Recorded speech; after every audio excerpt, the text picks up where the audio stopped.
Detroit and Netroots Nation, Senator Elizabeth.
We have a lot of history.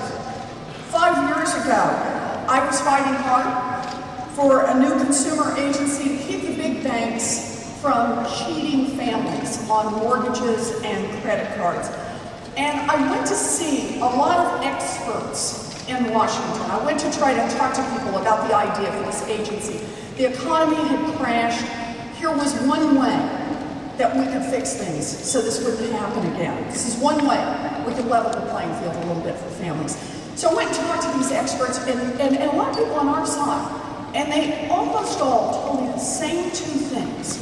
First thing they said, great idea. This could actually make a real difference in people's lives. The second thing they said is don't do it. Don't even get out there and fight for it. Don't even propose it. And they said, don't do it because the biggest banks in this country will hate it, and you will lose. Well, the experts got that half right. And no surprise, the big banks really did hate it. I mean, they really hated it. They spent, are you ready for this? In addition to all their campaign contributions and everything else, they spent more than $1 million a day for more than a year lobbying against financial reforms. I mean, they really put their money where their mouth is on this one. But the experts were also very wrong. We fought back and we won. That's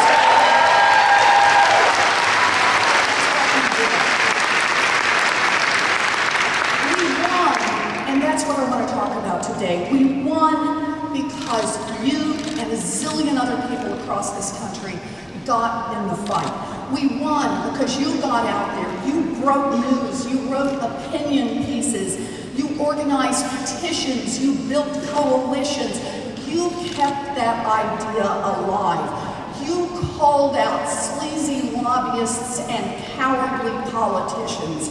You said, we the people will have this agency, and you are the ones who won. You won this time.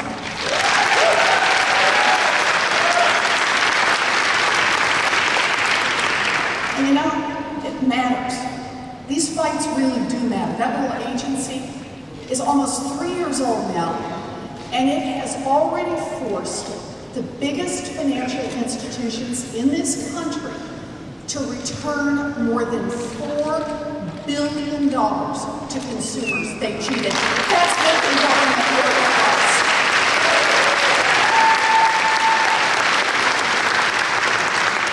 But never miss the central point of this story.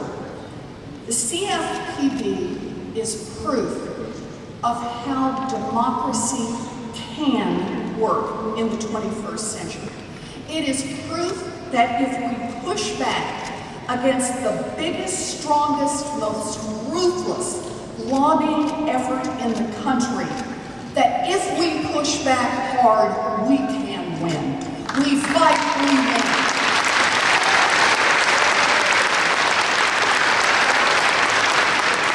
Now I understand, we don't win every time, and we're still trying to figure out how to make it all work. But we have united our voices, and when we unite our voices, we can win. We did it in my Senate race when Wall Street said they would send money to Scott Brown by the double bucketfuls, and we still pushed back and managed to win by 8 points. Thank you.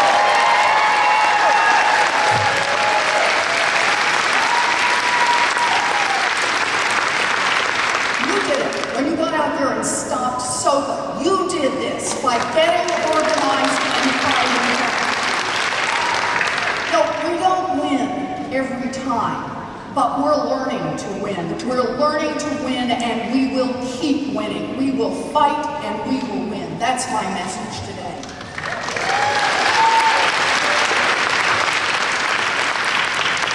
But I want to talk about what we're up against. I want to talk about what's happening in this country. I make no mistake, this isn't easy.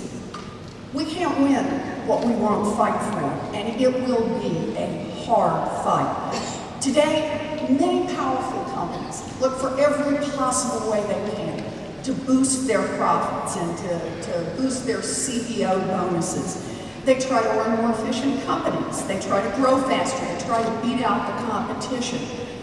But many of them have another plan. They use their money and their connections to try to capture Washington and rig the rules in their favor. From tax policy to retirement security, those with power fight to make sure that every rule tilts in their favor. Everyone else just gets left behind. That's what we're up against. That's what democracy is up against. Just look at the big banks. They cheated American families, crashed the economy, got bailed out, and now the biggest banks are even bigger than they were when they were too big to fail in 2008. They still swagger through Washington, blocking reforms and pushing around agency. A kid gets caught with a few ounces of pot and goes to jail, but a big bank launders drug money and no one gets arrested.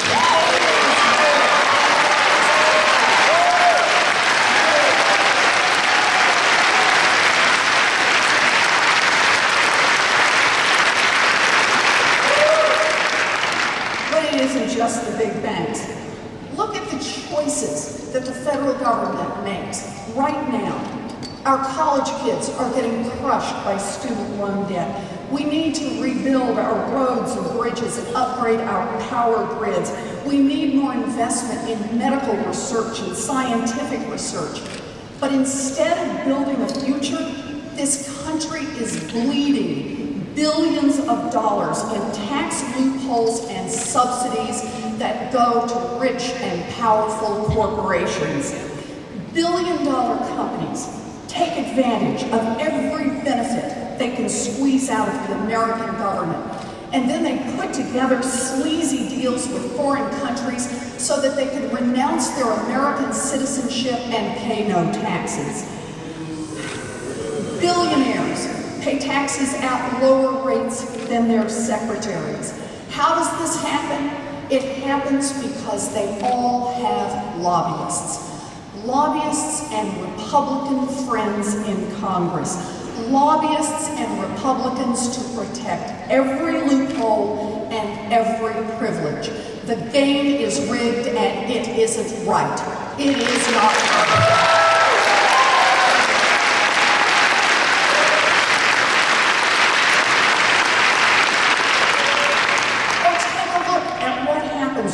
Trade deals. For big corporations, trade negotiations are like Christmas morning.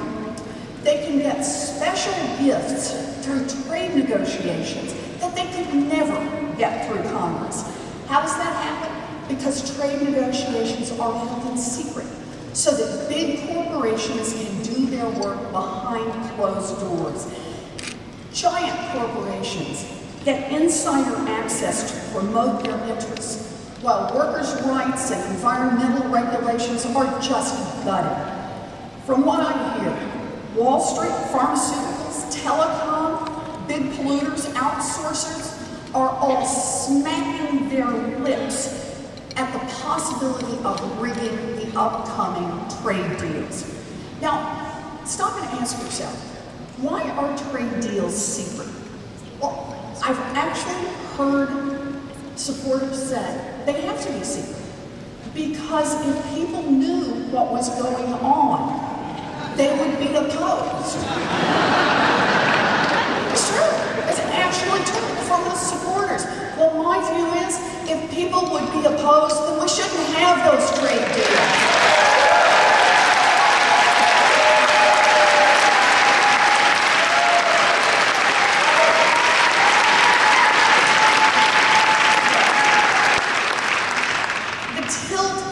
Playing field is everywhere. When conservatives talk about opportunity, they mean opportunity for the rich to get richer and the powerful to get more powerful. They don't mean opportunities for a young person with $100,000 of student loan debt to try to build a future. They don't mean opportunities for someone out of work to get back on their feet. They don't mean opportunities for someone who worked hard all her life to retire with dignity. The game is rigged, and the rich and the powerful have lobbyists and lawyers and plenty of friends in Congress. Everybody else, not so much. So the way I see this is we can whine about it, we can whimper about it, or we can fight back. I'm fighting back.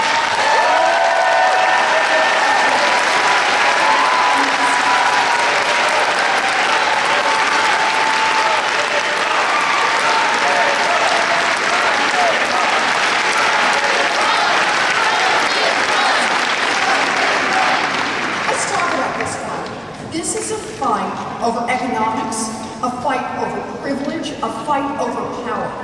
But deep down, it is a fight over values. Conservatives and their powerful friends will continue to be guided by their internal motto. I got mine, the rest of you are on your own. Well, we're guided by principle. And it's a pretty simple idea. We all do better when we work together and invest in building a future. We know that this economy grows when hardworking families have the opportunity to improve their lives. We know that this country gets stronger when we invest in helping people succeed. We know that our lives improve when we care for our neighbors and we help build a future, not just for some of our kids, but for all of our kids. That's what we believe. These are progressive ideas. These are progressive values. These are America's values. And these are the values we are willing to fight for.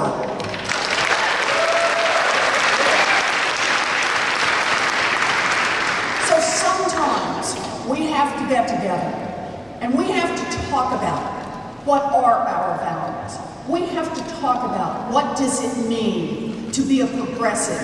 We have to talk about what does it mean to be an American. So let's spend a minute talking about what we believe.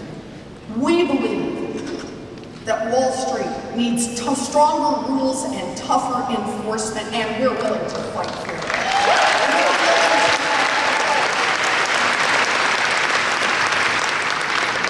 We believe in science, and that means that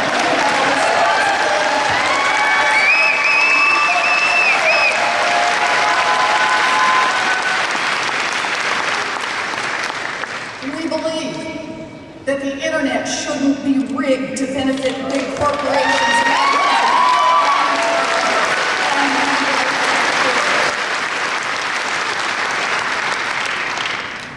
We believe that no one should work full-time and still live in poverty. That means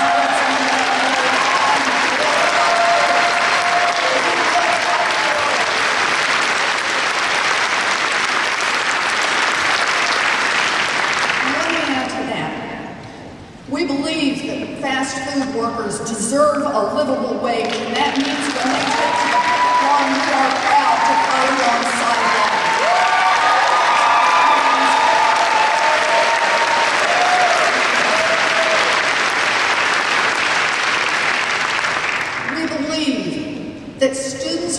entitled to get an education without being crushed by debt.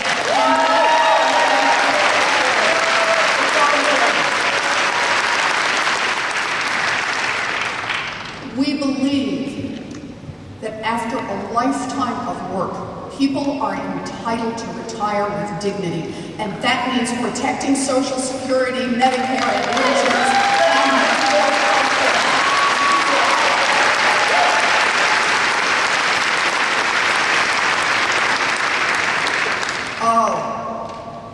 we believe, I can't believe I have to say this in 2014. We believe in equal pay for equal work.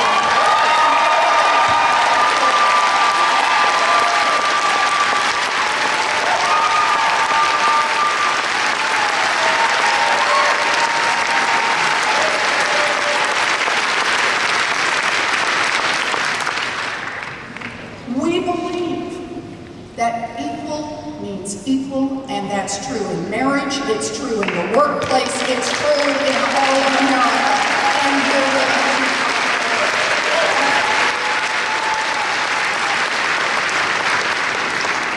And we believe that immigration has made this country strong and vibrant.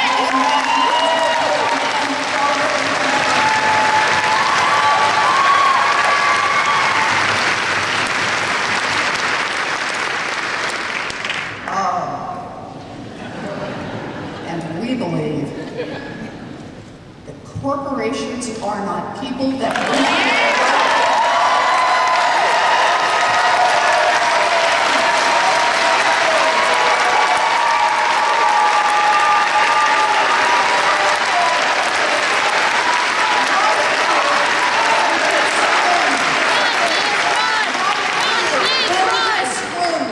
This is where it happens. This is 21st century democracy. This is the future of America. This is where we decide that we, the people, will fight for what we believe in. We're going to do this together, and we're going to win.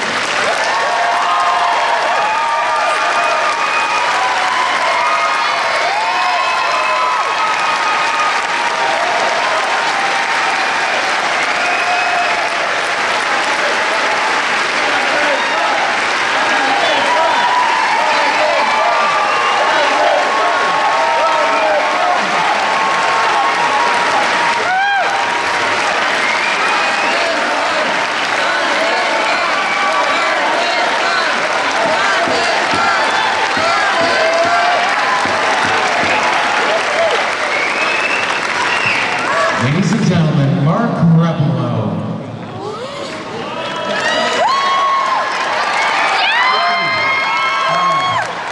Wow, this is boring. Wow, right? I'm honored to be here. I'm here in part to hear Senator Warren's speech, and I'm also here for the water rally.